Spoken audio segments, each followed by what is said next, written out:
We're not Banff, we're not Victoria. We have to work hard, and now we're going to have to work harder. Regina learned a tough lesson after a failed attempt to make the city sexy and edgy received immediate backlash.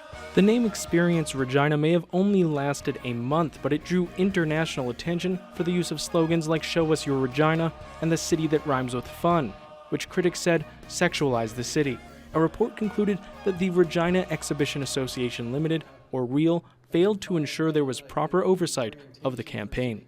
This is all part of that perfect storm, but you have a turnover of seasoned leadership, both within tourism as well as within REAL.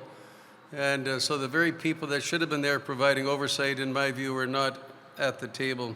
George Cuff was paid $90,000 to prepare a report on the PR move. The conclusion? When Regina City Council moved Tourism Regina under REAL's control last summer, there was a failure to establish policies around its new responsibility. That lack of oversight meant senior officials, including CEO Tim Reed, had no knowledge of the sexualized slogans. Cuff blamed a mid-level employee for signing off on them without the proper authority. Board Chair Wayne Morski says even though the report found REAL is already overburdened with tasks, tourism will remain its responsibility. There's a lot that was on our plate. When REAL accepted the responsibilities of taking over tourism, there was a discussion about it, but there was lots going on at the time. Obviously, we were not prepared to handle it as well as we thought we could. No one is being fired over Experience Regina, and we're told no one resigned because of it either. REAL says it will start working to implement the report's recommendations, including how to prevent a similar situation in the future. A former board member of Tourism Regina and an outspoken critic of the rebrand says she's not impressed.